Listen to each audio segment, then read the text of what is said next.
જે પ્રકારે breaking news આવ્યા છે, નવસારીમાં બિલીમોરામાં રાઇડ તૂટી પડવા મામલે હવે મોટો ખુલાસો થયો છે। બિલીમોરા ફાયર અધિકારીનો ચાર્જ ડ્રાઈવરને આપવામાં આવ્યો। મહત્વનો ચાર્જ ડ્રાઈવરને અપાયાની વાતથી વકર્યો છે વિવાદ। થોડા દિવસ પહેલા ડ્રાઈવરે ફાયર ઇન્ચાર્જ તરીકે એનઓસી પર કરી હતી સહી। એનઓસી પર સહી હોવાનો વિડીયો સોશિયલ મીડિયામાં વાયરલ થયો છે। બિલીમોરા નગરપાલિકાના ફાયર વિભાગની કામગીરી સામે સવાલો ઊભા થયા છે કે આખરે એક ડ્રાઈવર કેવી રીતે ફાયર અધિકારીનો ચાર્જ લઈ શકે, કેવી રીતે તે સહી કરી શકે, આખરે કયા ધોરણે આ વસ્તુ નક્કી કરવામાં આવી, તેને લઈને હવે સવાલો ઊભા થયા છે। અને હવે આ જે રાઇડ તૂટી પડી તેનો વિડીયો પણ સામે આવ્યો અને આ દુર્ઘટના મોટી સર્જાઈ હોત તેની કોઈ અતિશયોક્તિ નથી। આપણામાં ફાયર ઓફિસર કોણ અહીંયા હમણાં તો ચાર્જનો એ કરેલું છે ને, ચાર્જ મને આપેલો છે અને ઇન્ચાર્જ ફોરમેન તરીકે। એટલે મેડમને પૂછ્યું તો મેડમ કે કઈ નહીં કે આપણાથી બી સહી થાય એમ કે ઇન્ચાર્જ ફોરમેન ઇન્ચાર્જ ફોરમેન તરીકે। ઓકે જો ફ્લિપકાર્ટ અરે આ લોકોને કઈ મેડમ એમ સેમ નહીં કરતો એમ નથી કહેતા, એટલે આ લોકોને એનો અપાઈ ગઈ કે નહીં નથી આપી ખબર નહીં, હજુ તો મંજૂર લેતા। તો આખરે જે આખી આ દુર્ઘટના સર્જાઈ ત્યારબાદ અનેક સવાલ ઊભા થયા અને જ્યારે ફાયર વિભાગની તપાસ કરવામાં આવી તો સામે આવ્યું કે ફાયર અધિકારીનો ચાર્જ સીધો ડ્રાઈવરે લઈ લીધો। આખરે શું છે વધુ વિગતો તેને લઈને સંવાદદાતા નિલેશ ગામિત સાથે લાઈવ વાત કરવાનો પ્રયાસ કરીશું। નિલેશ, આખરે એક ડ્રાઈવર ફાયર અધિકારીનો ચાર્જ કેવી રીતે લઈ શકે, આખરે તે સહી કેવી રીતે કરી શકે ખુદ એક ડ્રાઈવર, તે સવાલ ઊભા થયા છે, પરંતુ તેનો વિડીયો હાલ વાયરલ થયો છે। શું વધુ વિગતો મળી રહી છે અને જે રાઇડ છે આપની પાછળ તેની તપાસ ચાલી રહી છે તેની શું છે વધુ વિગતો?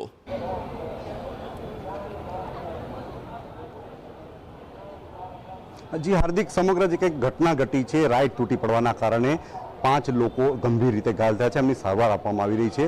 ગુજરાત સરકાર દ્વારા છેલ્લા ઘણા સમયથી એસઓપી બહાર પાડવામાં આવી છે અને એ એસઓપીમાં ખાસ કરીને રાઇડ બાબતે મહત્વના નિર્ણયો લેવામાં આવ્યા છે અને નિર્ણયો બાબતે જે રાજ્ય સરકારે નિર્ણયો નક્કી કર્યા છે એમાં રાઇડમાં ડે ટુ ડે ચેક કર્યા બાદ રાઇડને પ્લે કરવાની મંજૂરી આપવામાં આવે છે, પરંતુ નવસારીની જે કંઈક બિલીમોરા નગરપાલિકા જ્યાં ઘટના ઘટી છે એ નગરપાલિકામાં જે કંઈક ફાયર વિભાગનો જે ઇન્ચાર્જ છે એ ડ્રાઈવરને ચાર્જ આપવામાં આવ્યો છે, જેને લઈને સોશિયલ મીડિયામાં એક જાગૃત નાગરિક દ્વારા વિડીયો પણ વાયરલ કરવામાં આવ્યો। એમના દ્વારા પૂછવામાં આવ્યું હતું કે આ જે ચાર્જ છે એ તમને આપવામાં આવ્યો છે કે કેમ, ત્યારે કહેવામાં આવ્યું છે કે હા, મને ચાર્જ આપવામાં આવ્યો છે અને સહી કરી છે કે કેમ, તો તે બાબતે નિર્ણયો ભરવામાં આવી રહ્યો છે। સમગ્ર ઘટનાક્રમમાં ફાયર વિભાગની કામગીરી ખૂબ મહત્વની રહેતી હોય છે અને આ જે કંઈક કામગીરી એમાં ખાસ કરીને ચીફ ઓફિસરના હાથ નીચે કામ કરતો આ ફાયર વિભાગ, એમાં આ રીતે છેલ્લા 10 વર્ષથી બિલીમોરા નગરપાલિકામાં આ પ્રકારની કામગીરી ચાલી રહી છે।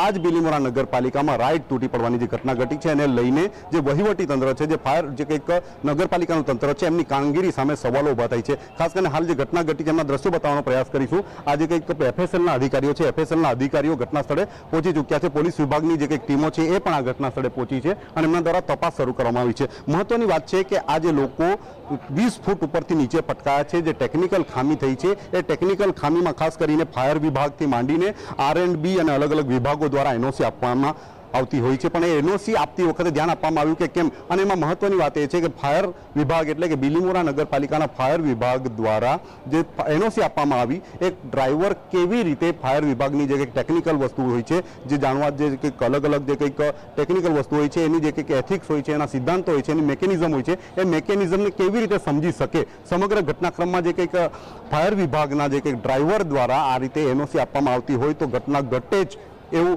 નકારી શકાય તેમ નથી, કારણ કે આ જે ફાયર વિભાગનો ડ્રાઈવર છે એ ચાર્જ નિભાવી રહ્યો છે। છેલ્લા 10 વર્ષથી બિલીમોરા નગરપાલિકામાં આ પ્રકારની જે કંઈક નીતિ રીતિ જે કંઈક વહીવટ બાબતે ચાલી રહી છે એના પર ખાસ કરીને પ્રકાશ પાડવાની જરૂર છે અને અધિકારીઓની જે કંઈક જવાબદારી છે એ પણ નક્કી કરવાની જરૂર છે। હાર્દિક, નિલેશ, સવાલ ચોક્કસથી એ થાય કે જ્યારે આટલી કડક એસઓપીનું પાલન કરવા જે તંત્ર છે તે સતત એક બાદ એક આદેશ આપતા હતા, આખા ગુજરાતમાં વિરોધ અનેક વખત થયા। આપણે જોયું છે કે અનેક એવી રાઇડ્સ હતી તે અંત સુધી બંધ હતી ને ત્યારબાદ તેમને પરમિશન આપવામાં આવી છે। હવે બિલીમોરાની વાત કરવામાં આવે, એસઓપીનું કેટલું પાલન થયું હતું, કારણ કે આ બધી રાઇડ્સ જોખમી છે। 20 ફૂટ ઉપરથી જ્યારે રાઇડ પડે તો તે મજાકની વાત ન કહી શકાય।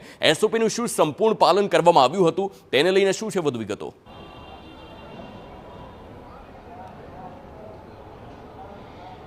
જી હાર્દિક, સમગ્ર જે કંઈક રાઇડ તૂટી પડવાની જે ઘટના છે એમાં 7 જેટલી રાઇડ અને એમાં 62 લાખનો કોન્ટ્રાક્ટ સુરેન્દ્રનગરની એજન્સીને આપવામાં આવ્યો છે। એજન્સી દ્વારા જે કંઈક માત્ર ને માત્ર જે કંઈક ટ્રસ્ટ છે, સોમનાથ મહાદેવ ટ્રસ્ટ, એમની પાસેથી જમીન ભાડા પટ્ટે લેવામાં આવે છે. ત્યારબાદ એ જમીન પર શું કરવું, કયા પ્રકારની રાઇટ્સ લાવવી, એના માટેના જે કંઈક એનઓસી લાવવી, એ પ્રકારની કામગીરી એજન્સી દ્વારા કરવામાં આવતી હોય છે. એજન્સીની કામગીરીમાં મહત્વની ભૂમિકા ફાયર વિભાગ અને આરએનબી વિભાગ સ્ટેટ એમની મહત્વની ભૂમિકા રહેતી હોય છે. જે રાઇટ્સ હોય છે, રાઇટ્સને ડે ટુ ડે ચેક કરવી, એમનું મિકેનિઝમ ચેક કરવું, એમનું વાયરિંગ ચેક કરવું, અને હાલના સમયે જે વરસાદની સિઝન છે તેવા સમયે પાવર સપ્લાય જો લીકેજ થાય તો પણ મોટી ઘટના ઘટી શકે એવા પ્રકારની ઇલેક્ટ્રિક વિભાગની જે કંઈ પરમિશન હોય છે એ પણ લેવાની થતી હોય છે. તેવા સમયે આ જે કંઈ ઘટના ઘટી છે એમાં ખાસ કરીને આજે કંઈક ધડાકો થયો હતો. તણખલું ઝર્યા બાદ સમગ્ર જે કંઈક સીસીટીવી જે કંઈક વિડીયો જે કંઈક વાયરલ થયા છે, જે ઘટનાના જે કંઈક લાઈવ વિડીયો વાયરલ થયા છે, એમાં તણખલું ઝર્યા બાદ આ રાઇડ છે 20 ફૂટથી નીચે પટકાઈ છે. એમાં ખાસ કહી શકાય, અંદાજ લગાવી શકાય કે આમાં